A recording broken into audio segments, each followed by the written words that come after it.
will live forever. Bring all your failures, bring your addictions. Come lay them down at the foot of the cross. Jesus is waiting here with open arms. Yeah, with open arms. For God so loved the world that He gave us His one and only Son to save us. Whoever believes in Him will live forever. The power of hell forever defeated. Now it is well. I'm walking in freedom. For God so loved the world.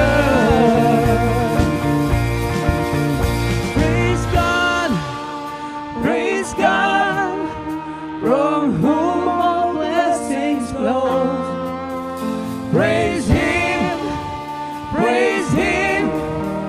for the wonders of His love.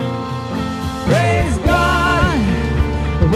God, from whom all blessings flow. Praise Him, for the wonders of His love. It's amazing with His love, come on! For God so loved the world that He gave us His one and only Son to save us. For God so loved the world that He gave us His one and only Son to save us. Whoever believes in Him will live forever. The power of hell forever defeated. Now it is well. I'm walking in freedom. For God so loved the world. Bring all your failures, bring your addictions. Come lay them down at the foot of the cross. Jesus is waiting. God so loved the world.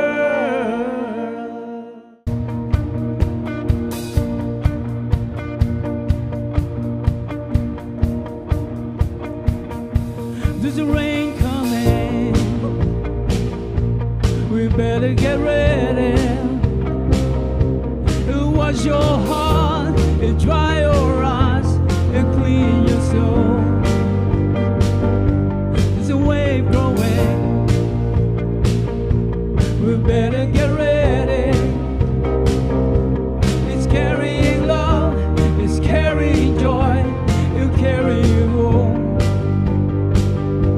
Our hearts need breaking, this world needs healing. The heavens open, 'cause He's broken. We see your kingdom flow the earth. Hail Jesus! Oh, hail King Jesus! Salvation belongs to you. Oh, power, oh, glory is yours. It's yours forever and ever. There's a song coming. It's the sound of the nation. It's a banner of praise, of sinner of faith, an army of love. Our hearts is breaking, 'cause the world needs healing. The heavens open, the curse is broken. We see your kingdom flow the earth. Go! Oh, hail King Jesus, salvation belongs to you. Oh, power, oh, glory is yours forever and ever. Oh, hail King Jesus, salvation belongs to you.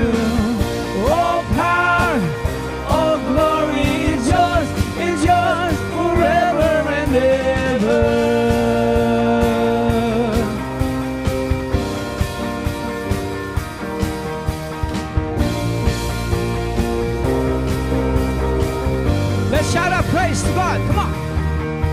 The joy of God has come upon us. Shout out. Sing praise. Sing praise. The heart of God is here among us. Shout out. Sing praise. Sing praise. The Spirit of God, you burn within us. Sing praise. Sing praise. Son of God, you reign forever. Sing praise. Sing praise. The joy of God has come upon us. Sing praise. Sing praise. The heart of God is here among us. Sing praise. Sing praise. Spirit of God, you burn within us. Sing praise. Sing praise. Son of God, you reign forever. Sing praise. Sing praise. All power, all glory is yours. It's yours forever and ever. All hail, King Jesus. Salvation belongs to you. All power, all glory is yours. It's yours forever and ever. All hail, King Jesus. Salvation belongs to you. All power, all glory is yours.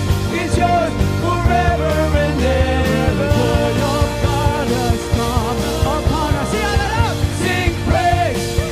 Sing praise. The heart of God is here among us. Sing praise. Sing praise. Spirit of God, you burn within us. Sing praise. Sing praise. Son of God, you reign forever. Sing praise. Sing praise.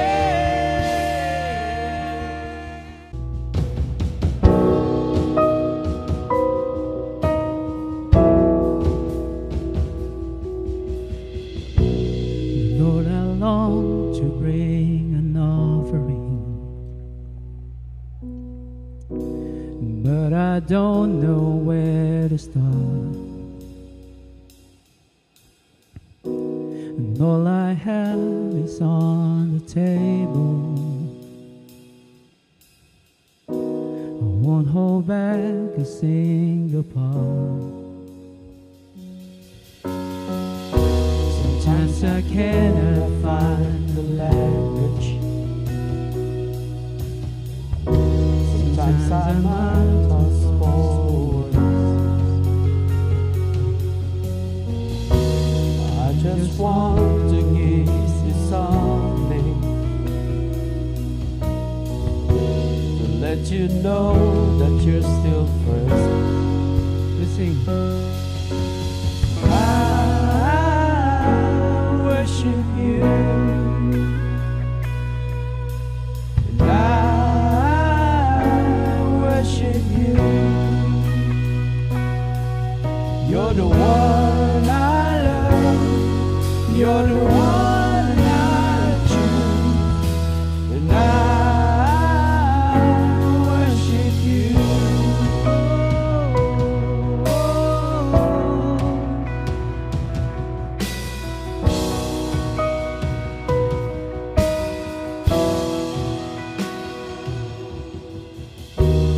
Life is full of many seasons. Felt the shadow and the sun. Through the fields and through the famine, this is my song in everyone. All together, come on. And I worship you. Yes, I worship you.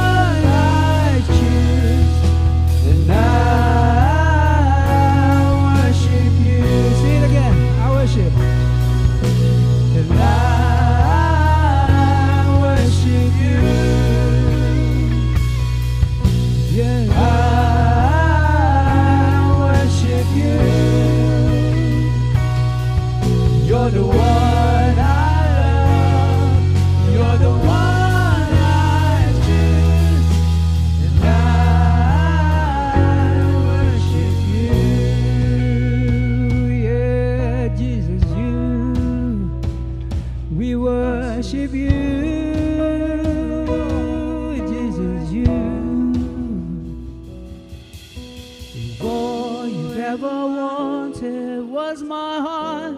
Here it is, ready all on the altar. If all you ever wanted was my heart, here it is, I lay it all on the altar. And all you ever wanted was my heart, here it is, I lay it all on the altar. And all you ever wanted was my heart, here it is, I lay it all on the altar. And I worship you. Yes, I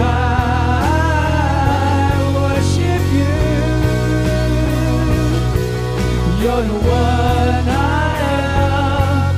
You're the one I choose. And I worship you. Sing it loud. Oh, I worship you. Yes, I worship you. You're the one I love. You're the one I choose. And I worship you. You're the one I love. You're the one I choose. And I worship you. Sing in your heart. You're the one I love. You're the one I choose. I worship you.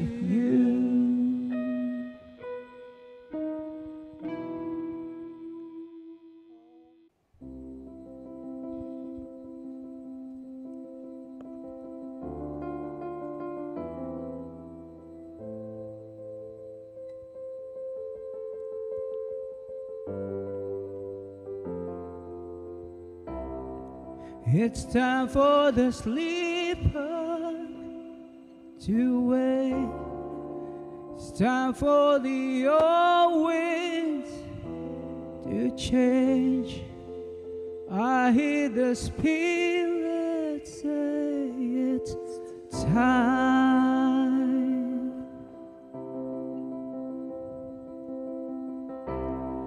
It's time for the dead man to rise. It's time for the great light to shine. I hear the Spirit say it's time.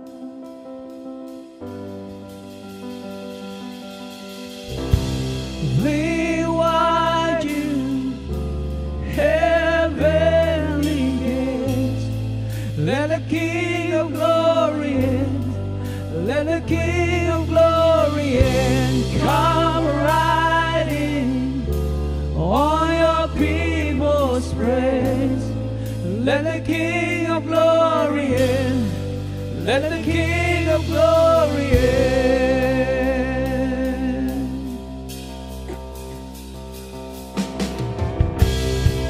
It's time for the sleeper to wake. It's time for the old winds to change. Oh, I hear the Spirit say it's time. It's time for the dead man to rise. It's time for the great light to shine. Oh, I hear the Spirit say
Let's open our Bibles to Matthew chapter 6, verses 19 to 21. That is Matthew chapter 6, verses 19 to 21. Do not lay up for yourselves treasures on earth, where moth and rust destroy, and where thieves break in and steal. But lay up for yourselves treasures in heaven, where neither moth nor rust destroys, and where thieves do not break in and steal. For where your treasure is, there your heart will be also. And truly, we live in a material world. Do you agree with that? We live in a material world. In fact, the title of my message is Living in Material World. But the next question is, are you a material girl? Or material boy? We will answer that through our message today. Well, as we have been watching a video for the last 2 Sundays, a guy interviewed Satan in the form of an AI, artificial intelligence. And the guy asked a very important question to Satan, and the question goes like this. If you were the devil, this was the AI, the guy talking to the AI, if you were the devil, how would you keep people away from God as possible without them realizing it? So how would you keep people away from God as much as possible, as far as possible, without them even realizing it? And the devil's answer was, I will twist the truth, I will spread false teaching, I will divide the believers, or the people for that matter, I will create distraction, I will promote materialism, so that people will think material things will make them happy. And then I will create a culture of busyness. And then I will spread fear and doubt. I think 3, 4, and 5 are somehow related. Because if we are living in a material world and we pursue material things, then it will distract us. And of course, we have to keep ourselves busy to pursue all those things that the world offers. And Satan also said that people will become disillusioned and forget God without realizing it. And the devil said, on the 4th item, I will make people believe that material things will make them happy. Well, we live in a material world. According to Madonna, see all those jewelry she was wearing, the car that was driven, and all those glitters. And of course, we live in a material world. You see, we define ourselves, or many people define themselves by how much stuff they have. We are defining ourselves by how much we have. Our social status is defined by how much money we make, what we own, what we wear, and where we live. If you live in a not so good suburb and your house is not that big, then people will somehow look down on you. If you earn not that much, then people will not make so much notice on you. If you drive a cheap car, then you are nothing. See, people have become so materialistic. especially in the Western world, like Australia. We become a very materialistic nation. You know, according to statistics, according to survey, 82% admit that they are materialistic. 82%. I wonder among us here who will admit that we are materialistic. But what exactly is materialism? Materialism, or a materialistic person, is someone it is a preoccupation with possessions and believing that this possession will bring happiness and success. You see, don't ever think, or don't get me wrong, I'm not against us having a house. I'm not against us driving a car and having a very good job. But if we are so preoccupied, we are so busy, we are distracted, and thinking that if we achieve all this, if we accumulate all this, then it will bring us happiness and success. See, materialism starts with a gaze. And then it leads to greed, which leads to grab. You see, in the Bible, there's a story about what they call the rich fool. And he made a big mistake. And the story is found in the book of Luke, chapter 12, verses 1 to 21. And we'll start the story in verse 13. Luke chapter 12. And it will be posted in the screen. So in the story, let's start with verse 13. Then one from the crowd said to him, this is Jesus Christ, said to him, "Teacher, tell my brother to divide the inheritance with me." But he said to him, "Man, who made me a judge or an arbitrator over you?" And he said to them, "Take heed and beware of covetousness." The word covetousness means wanting something. You know, when you see someone with something like that, you want it too. Oh, they've got a house, I want a house.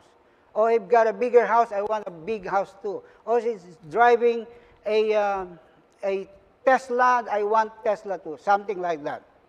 So beware, in these verses, beware of covetousness, for one's life does not consist in the abundance of the things he possesses. Then he spoke a parable to them, saying, "The ground of a certain rich man, yielding plentifully. And he thought with himself, saying, What shall I do, since I have no room to store my crops? So he said, I will do this. I will pull down my barns and build greater, and there I will store all my crops and my goods.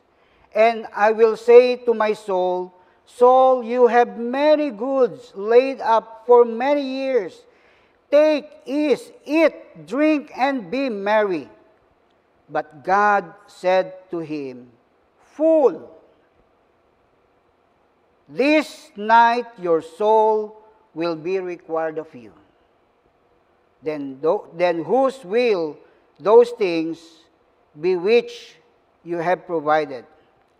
So is he who lays up treasure for himself and is not rich toward God. So the story in summary is like this.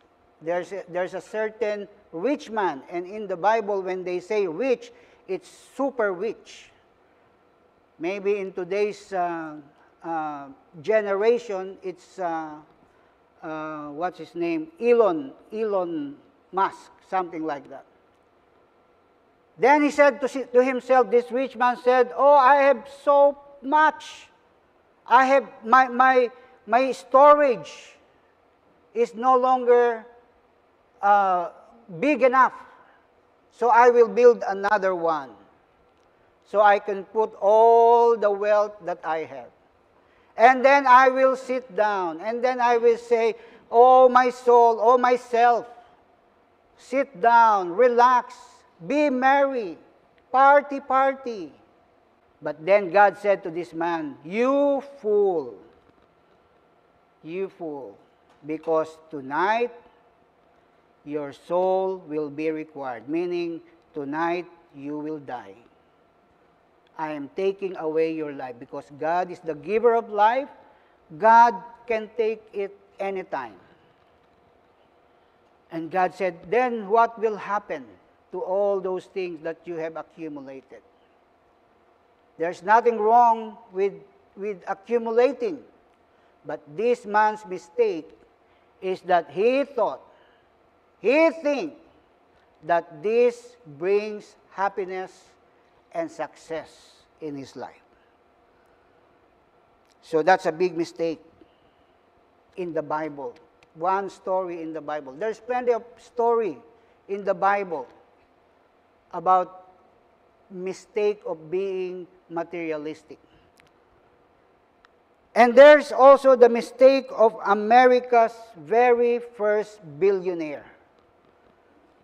Do you know who it is? America's first billionaire. He lived in the 1920s.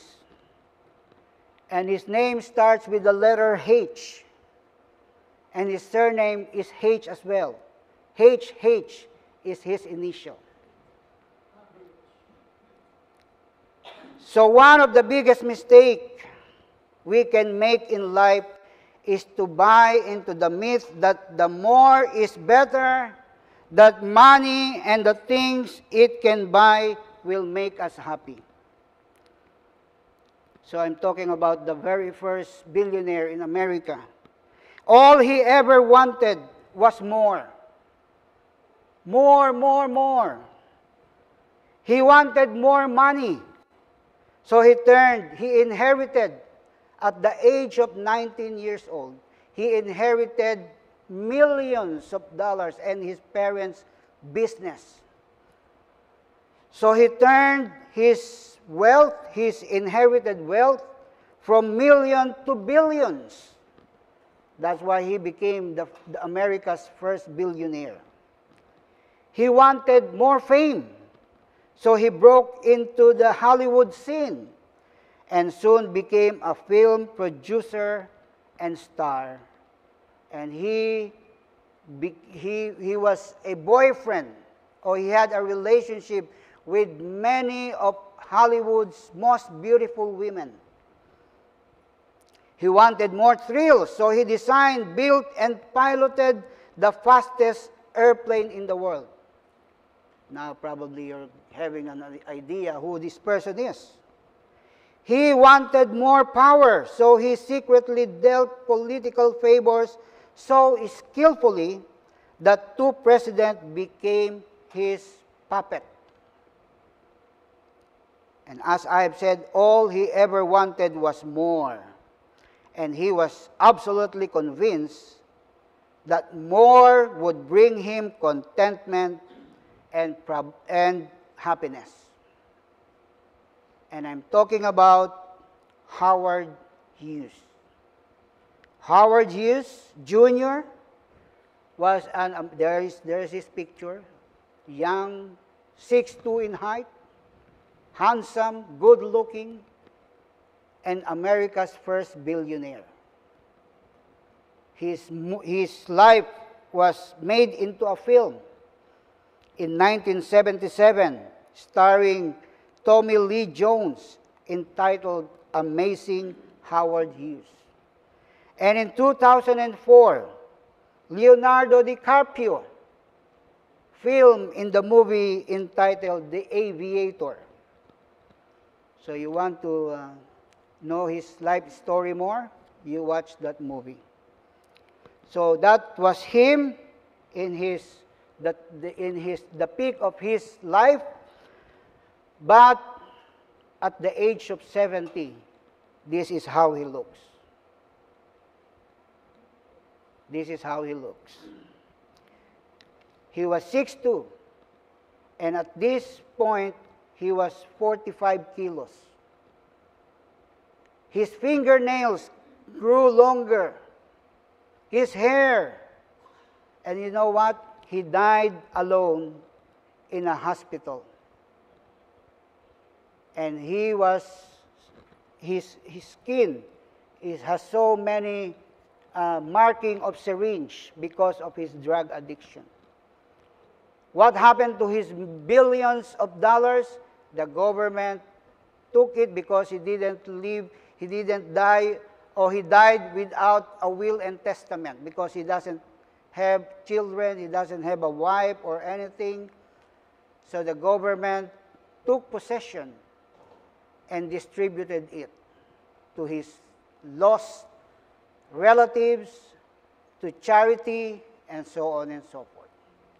So in other words, Howard Hughes died a very lonely person. In spite of his billions, in spite of his fame, in spite of the many achievements that he has achieved, he died a very lonely person.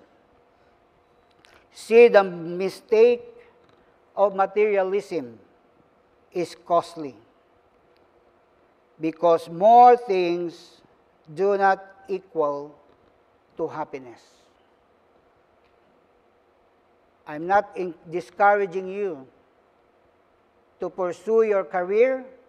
I'm not discouraging you to build your dream house. I'm not discouraging you to drive your dream car. But what I'm saying is it will not.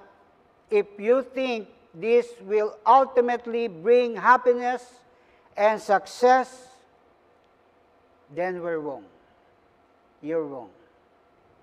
Ecclesiastes chapter 1, verse 2 to 4. One of the very first billionaires, also in the Old Testament, in the Bible, and his name is Solomon. He's a king. He's very wealthy. He's good looking as well. And he has so many success. But this is what he said in his book. He said, "Vanities of vanities," says the preacher. "Vanity of vanities, all is vanity. What profit has a man from all his labor, in which he toils under the sun? One generation passes away, and another generation comes, but the earth abides forever." I've seen, in verse 14, he said, "I have seen all the works that are done under the sun, and indeed all is vanity and grasping for the wind." The word vanity can also be translated meaningless. Meaningless. So he's saying, meaningless, meaningless, all is meaningless. What about, or what does the Bible says about materialism? Let's go back to the Bible in Matthew chapter 6, verses 19 to 21. You know, Satan is very successful in making people, because we live in a materialistic world, Satan is very successful in making people think that material things will make us happy. Matthew 6:19 to 21 says, "Do not store up for yourself treasures on earth, where moth and rust destroy, and where thieves breaks in and steal. But store up for yourself treasures in heaven, where moth and rust do not destroy, and where thieves do not break in and steal. For where your treasure is, there your heart will also be." Jesus is saying that if we treasure things here on earth and do nothing good with them in life, then we will have no treasure in heaven. And this doesn't mean that we give or sell everything that we own and give it to the poor. That's not what this verse is saying. What this verse is saying is, let's redirect our focus. Why? Because there's only one God. Matthew 6:24 says, "No one can serve two masters. Either he will hate the one and love the other, or he will be devoted to the one and despise the other." What are you trying to say, Pastor Tim? There is only one God. Regardless of your faith or your religion, whether you're a Catholic or a Protestant or Pentecostal, whatever, we only serve one God. But the thing is, not knowingly or unconsciously, we are serving many gods. Because the God that we're supposed to be serving has so many competition. God competes with our job. God competes with our property, with our house, with our car, with our friends, with everything. So anything that competes with God, or anything that is in between us and God, in between, becomes our God. That's why this verse is saying to us, we cannot serve two masters. Either he will hate the one and love the other, or he will be devoted to the one and despise the other. In 1 Timothy 6:10, it causes trouble and problems in a person's life. Paul writes in 1 Timothy 6:10, "For the love of money is a root of all kinds of evil." Please take notice that money, it didn't say money is the root of all evil, because we all need money. If you can earn plenty, go for it. But this verse is saying the love of money is the root of all kinds of evil. Some people, eager for money, have wandered from their faith and pierced themselves with many griefs. Materialism not only impacts the lives we lead, but also the type of people we become. And sadly, no matter how big our house or how many shiny new toys we accumulate, we never seem to be happy. You know, I used to live, when we came to Australia, our first house is 11 squares, 3 bedroom, 1 bathroom, 1 toilet, no car garage. And I said, oh, I'm happy with this. I'm happy with this already. My mother and my father-in-law lives with us. We have 3 children. My mother sleeps with my daughter and my father-in-law lives with my two sons. So I'm happy with it. But later on I said, I want bigger house. So we build a bigger house. And then I see people building a bigger house.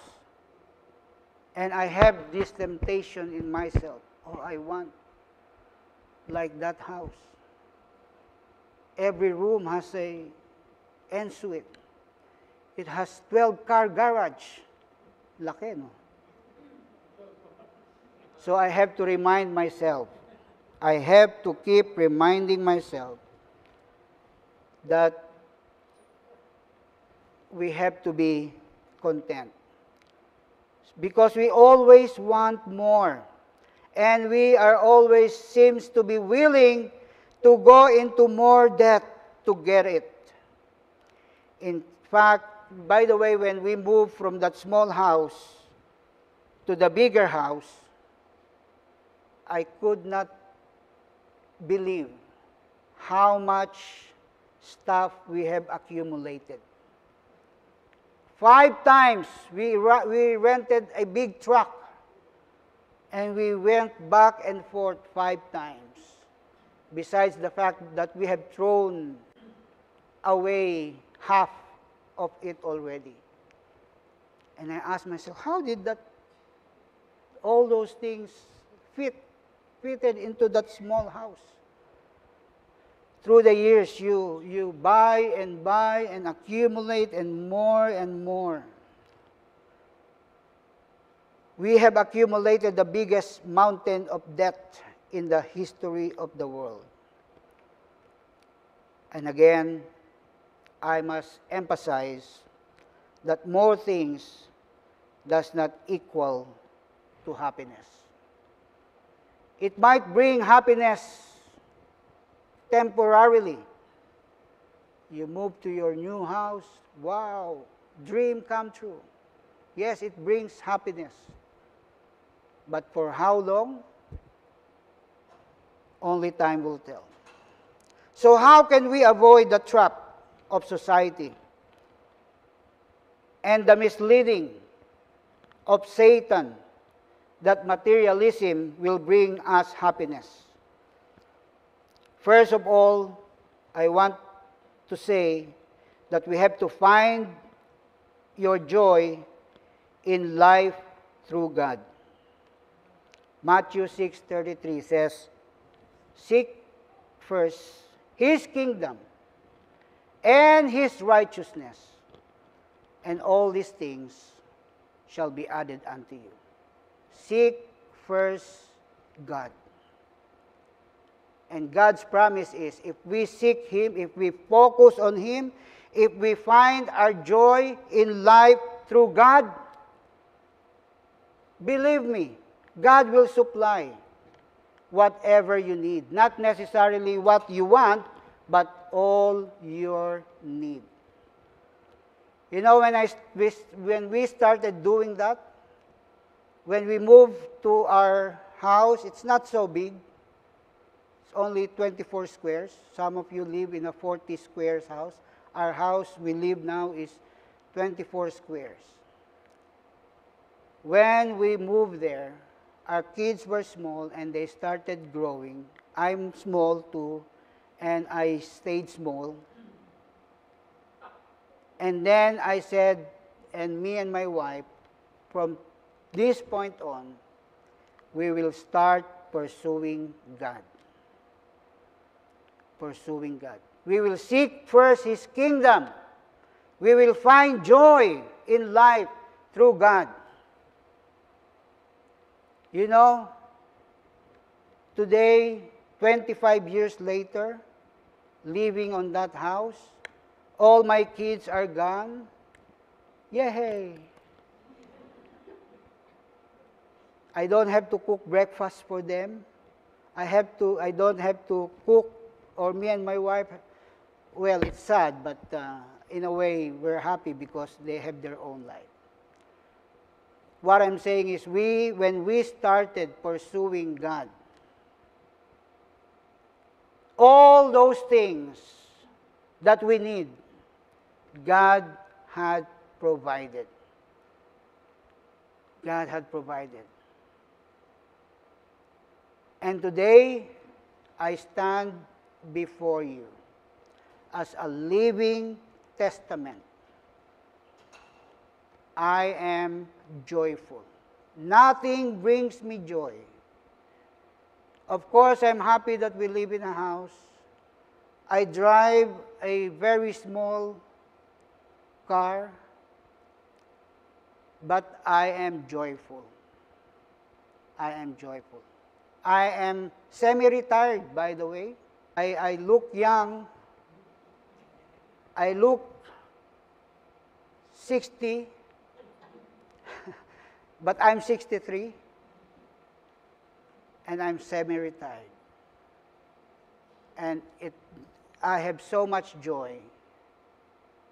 Even the smallest things brings me joy.